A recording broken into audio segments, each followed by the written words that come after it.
정부가 이번 주에 호주로부터 요소수 2만 리터를 긴급 수입하기로 했습니다. 신속한 국내 수송과 공급을 위해 군 수송기도 투입할 계획입니다.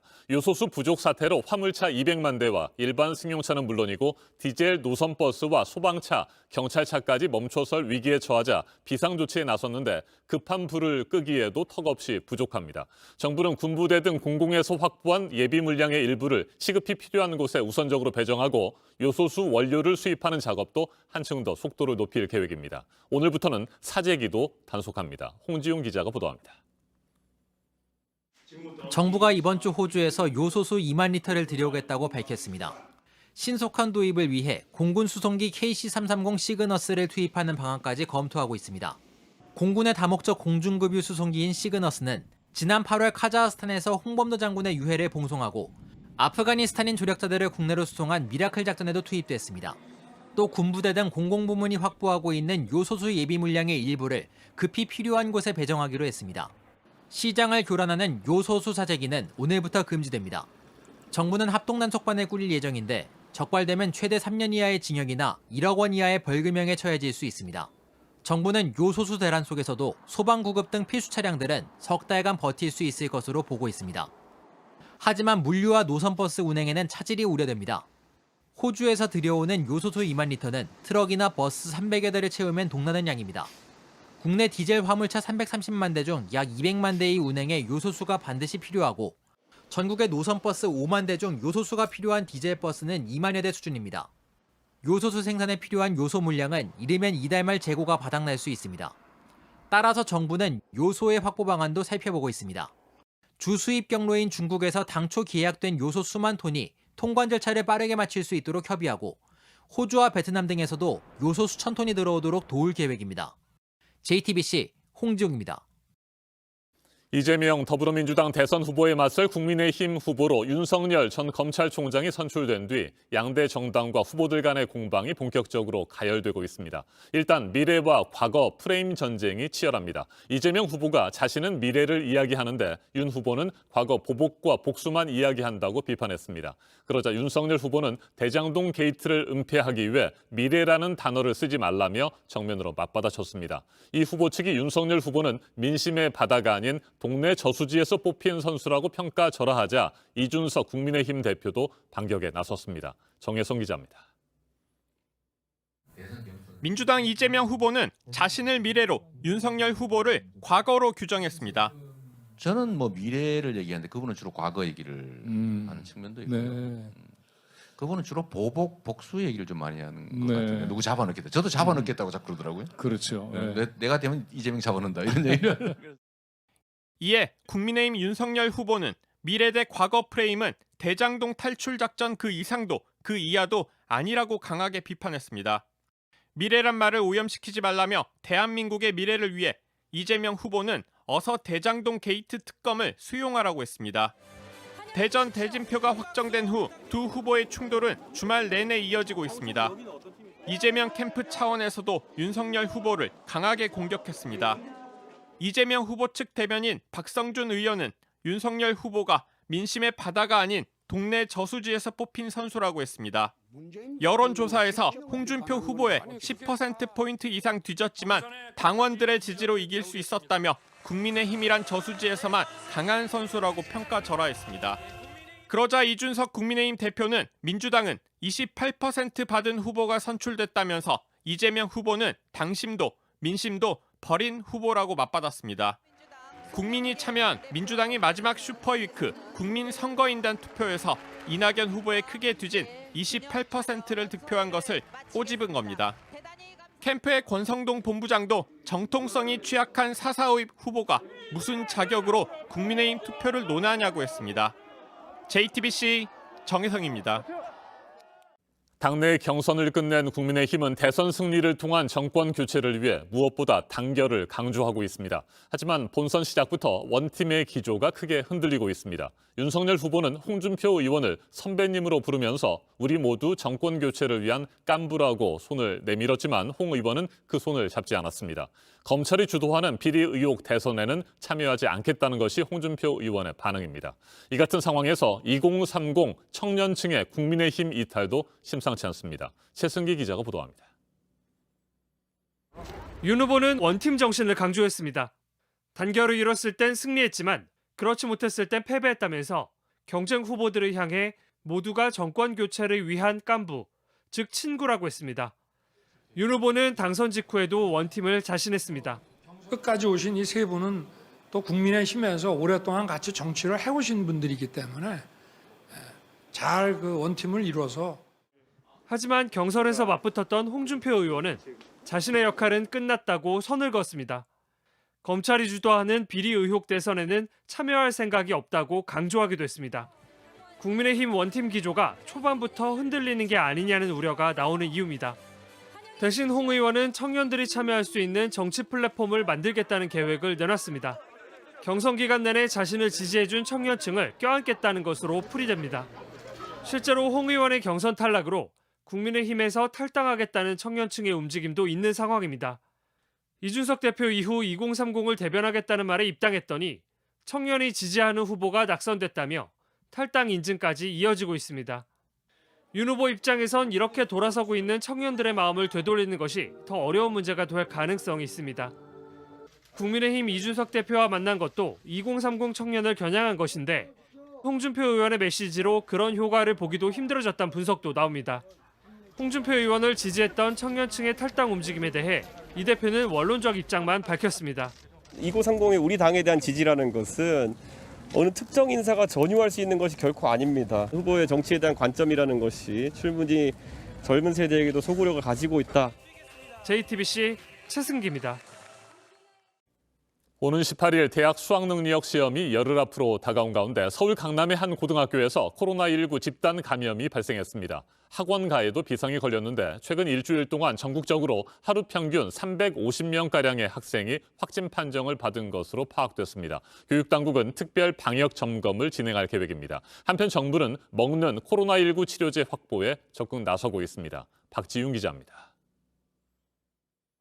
서울 강남구청에 따르면 어제까지 대치동 단대부고에서 학생 11명이 확진 판정을 받았습니다. 지난 5일 2학년에서 첫 확진자가 나온 뒤 1학년 1명, 2학년 10명이 양성 판정을 받았습니다. 2학년 학생들은 모두 같은 반입니다. 학교 측은 1학년과 2학년 수업을 모두 원격으로 전환했습니다. 3학년은 수능을 앞두고 지난주부터 가정학습에 들어간 상태로 확진자가 나오지 않았습니다. 인근에 있는 대치동 학원들은 외부인 출입을 차단하는 등 바짝 긴장하고 있습니다. 서울시 교육청은 학원 종사자들에게 2주 간격으로 받는 PCR 검사 권고 기간을 연말까지로 연장했습니다. 교육부도 수능 전날인 오늘 17일까지 입시 학원들을 대상으로 특별 방역 점검을 계획하고 있습니다. 교육부에 따르면 최근 일주일간 전국에서 확진 판정을 받은 유치원, 초중, 고교 학생은 모두 2,447명으로 하루 평균 약 350명꼴입니다. 국내 코로나 발생 이후 한 주간 최다인데다 기존 최다 기록이었던 추석 연휴 직후보다 30% 가까이 늘었습니다. 전체 확진자 중 10대 확진자 비중이 24% 이상을 차지하고 있는 가운데 학원, 학교 등 교육시설과 요양시설, 다중이용시설 등을 중심으로 신규 집단 감염 발생 빈도가 높아지고 있어 이런 가운데 정부는 먹는 코로나 치료제 40만 4천 명분에 대한 선구매 계약을 이달 안에 완료하겠다고 밝혔습니다. 미국의 머크와 화이자, 스위스 로시와 협의 중인데 화이자 치료제의 경우 입원이나 사망 위험을 89%나 줄여주는 것으로 알려졌습니다. 당국은 내년 1분기 중 계약분 중 일부가 들어올 것으로 보고 있습니다. JTBC 박지윤입니다. 단계적인 일상 회복이 시작되고 처음 맞이한 지난 주말과 휴일, 한동안 보지 못한 모습들을 곳곳에서 볼 수 있었습니다. 나들이 풍경도 조금 달라졌고요. 북적인 종교 시설들의 각종 도심 집회들도 잇따라 열렸습니다. 박민규 기자가 전해드립니다. 캠핑 의자에서 여유를 즐깁니다. 둘러앉아 간식도 나눠 먹습니다. 아이들은 특히 신이 났습니다. 모처럼 한강 나들이를 즐기는 겁니다. 너무 좋아요. 예. 그래서 하늘도 맑고 높고 바람도 시원하게 불고. 사람들도 백신을 2차까지 다 맞아서 그런지 약간 좀 편안한 분위기도 느껴지고. 어제는 절기상 겨울의 시작인 입동이었습니다. 하지만 20도 안팎 끌어오른 낮 기온은 절기를 무색하게 했습니다. 추워지기 전에 오늘 날씨 포근하다 그래가지고 단풍 지금 볼 수 있는 시기니까. 교회도 옛 모습을 되찾았습니다. 입구에서 출입 확인하고 손 소독을 거칩니다. 일부 예배는 접종 완료자만 볼 수 있었는데 그래도 6천 명이 들어찼습니다. 법회도 전처럼 진행됐습니다. 역시 접종 완료자 중심이지만 빈자리를 찾기 힘들었습니다. 서울시청 앞에서는 100명 가까이 모이는 행사도 열렸습니다. 지난달 전남 여수에서 현장 실습 중 숨진 특성화고 실습생 고 홍정훈 군을 추모했습니다. 부당함을 거부할 권리, 학교부터 노동교육 실시하라! 실시하라! 실시하라! 홍 군의 친구들도 함께 실습생 안전 보장을 외치며 청와대까지 행진했습니다.